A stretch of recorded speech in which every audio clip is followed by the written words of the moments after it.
சுதந்திரம் என்பது சும்மாவா வந்ததே. பிளாசி முதல் செங்கோட்டை வரை உரை ஓவியம் என்பது சும்மாவா வந்ததே. தாயே, பகத்சிங் பற்றி ஓரளவு படித்திருக்கிறேன். அவர் வயதை ஒட்டிய அந்த தேசபக்த இளைஞர்கள் ஏன் அந்த ஆயுத புரட்சி பாதையை தேர்ந்தெடுத்தார்கள்? மகனே சிவா, பகத்சிங் 12 வயது சிறுவனாக இருந்த போது 1000க்கும் மேற்பட்ட அப்பாவிகள் சுட்டு படுகொலை செய்யப்பட்ட ஜலியான்வாலா பாக் நிகழ்வை தன் கண்முன்னே கண்டான். வெறும் கண்டனம், அறிக்கை, எதிர்ப்பு என்று காங்கிரஸ் தலைவர்கள் செய்து கொண்டிருந்த போராட்டங்களால் எந்த சாதகமான விளைவும் ஏற்படவில்லை என்று உணர்ந்தார். அதனால் அந்த இளைஞர்கள் வேறு வழியை தேர்ந்தெடுத்தார்கள். அதனால்தான் பஞ்சாப் சிங்கம் லாலா லஜபத் ராயின் மரணத்துக்கு காரணமான காவல் அதிகாரி சாண்டர்ஸை அவர்கள் சுட்டுக் கொன்று பழி தீர்த்தார்கள். 1907 செப்டம்பர் 27 பஞ்சாபின் லயால்பூர் அருகே பங்கா கிராமத்தில் சர்தார் கிஷன் சிங் வித்யாவதி தம்பதியருக்கு 2வது மகனாக பிறந்தான் பகத்சிங். விடுதலை போராட்ட வீரர்கள் நிறைந்தது அவன் குடும்பம். அதுதான் அவனது இளம் உள்ளத்திலேயே தேசபக்தியை மேலோங்கச் செய்திருந்தது. அதனால்தான் ஜலியான்வாலா பாக் படுகொலையை நேரில் பார்த்து மனம் கொந்தளித்த பகத்சிங் ரத்தம் படிந்த அந்த மண்ணை ஒரு புட்டியில் அடைத்து எடுத்து வந்து தன்னுடன் வைத்துக் கொண்டான். ஒவ்வொரு கணமும் இரக்கமற்ற கொடூரமான ஆங்கிலேயர்களை இந்த நாட்டை விட்டு ஓட ஓட விரட்ட வேண்டும் என்று அவன் மனம் சொல்லிக் கொண்டே இருந்தது. காந்தியின் ஒத்துழையாமை இயக்கத்தில் அவனும் ஈடுபட்டான். அப்போது அவனுக்கு வயது 13 தான். ஆனால் 1922 திடீரென சௌரி சௌரா வன்முறையை காரணம் காட்டி ஒத்துழையாமை இயக்கத்தை காந்தி நிறுத்திய போது பகத்சிங் பெரிதும் ஏமாற்றமடைந்தான்.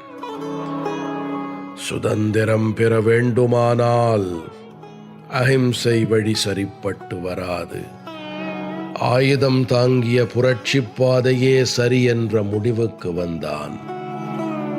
1924 சச்சிந்திரநாத் சன்யால் தொடங்கிய ஹிந்துஸ்தான் சோஷலிஸ்ட் ரிப்பப்ளிகன் அசோசியேஷனில் இணைந்தான்.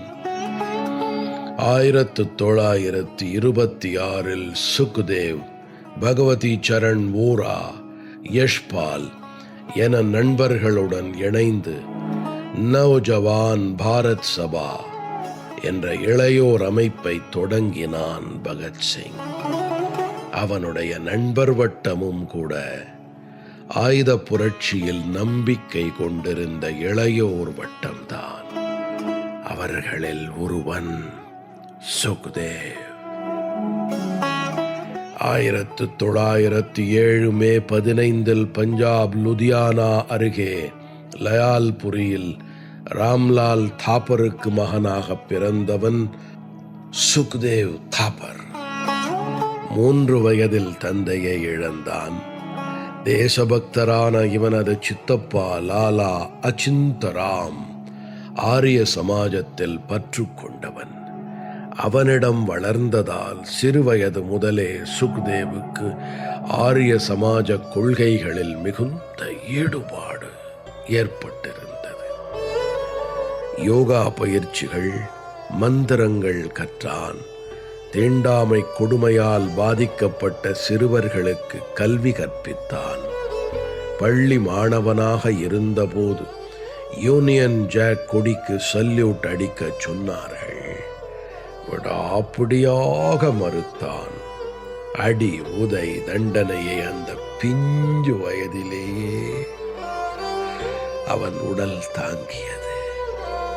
1920 லாகூர் தேசிய கல்லூரியில் சேர்ந்த போதுதான் பகத்சிங்குடன் சுக்தேவுக்கு அறிமுகம் ஏற்பட்டது. இருவரும் நெருங்கிய நண்பர்களானார்கள். 1921 காந்தியின் ஒத்துழையாமை இயக்கத்தில் இணைந்து கதராடை அணிந்தான். சகோதரிகளும் தாயும் சுக்தேவுக்கு திருமணம் செய்து வைக்க முயன்ற போது, நாட்டுக்காக சேவையாற்றப் போகிறேன், எனக்கு திருமணம் வேண்டாம் என்று உறுதியாக மறுத்தான்.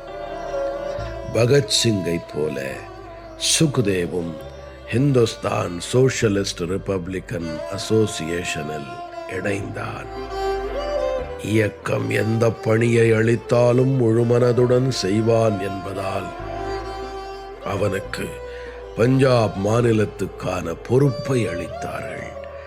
பகத்சிங்கின் இன்னொரு நெருங்கிய நண்பன் சிவராம் ஹரி ராஜ்குரு 1908 ஆகஸ்ட் 24 பிறந்தவன்.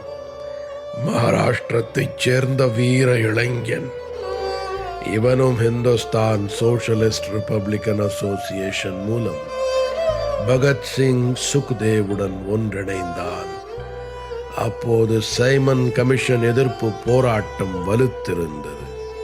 அந்த போராட்டத்தில் பகத்சிங்கும் அவன் நண்பர்களும் கருப்பு கொடி காட்ட முடிவு செய்து களத்தில் இறங்கினார்கள். அதில் கலந்து கொண்ட சுக்தேவ் கைது செய்யப்பட்டான். ஆனால் அந்த போராட்டத்தில் லாலா லஜ்பத் ராய் காவல் அதிகாரி சாண்டர்ஸால் கடுமையாக தாக்கப்பட்டு உடல் நலம் குன்றி சில நாட்களில் உயிரிழந்தான். இந்த சம்பவத்தால் கோபமடைந்த பகத்சிங்கும் ராஜ்குருவும் அவனுடைய நண்பர்களும் தங்கள் அபிமான தலைவர் லாலாவின் இறப்புக்கு காரணமாயிருந்த காவல் அதிகாரி சாண்டர்ஸை சுட்டுக் கொல்ல தீர்மானித்தார்கள். சாண்டர்ஸ் மாவட்ட காவல்துறை அலுவலகத்தில் இருந்து வெளியே வந்தபோது பகத்சிங்கும் ராஜ்குருவும் அவனை சுட்டு கொலை செய்துவிட்டு தப்பி ஓடினார்கள். அவர்களை துரத்தினான் போலீஸ் சார்ஜென்ட் சனன் சிங். அவன் அவர்களை பிடித்துவிடும் நிலையில் எங்கிருந்தோ பறந்து வந்த ஒரு தோட்டா சனன் சிங்கை பதம் பார்த்தது. அந்த தோட்டா சந்திரசேகர ஆசாதின் துப்பாக்கியிலிருந்து குறிதவராமல் புறப்பட்டு வந்திருந்தது.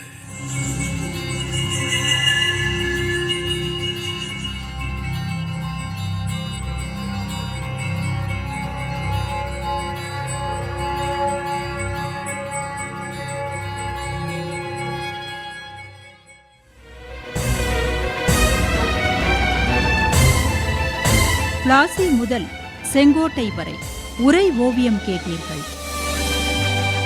எத்தனை எத்தனை தடியடியை தாங்கினர், எத்தனை எத்தனை செக்கிழுத்து வாடினர். தூக்கு மேடை ஏறி நின்ற காளையர்கள் எத்தனை, தாக்குகின்ற குண்டி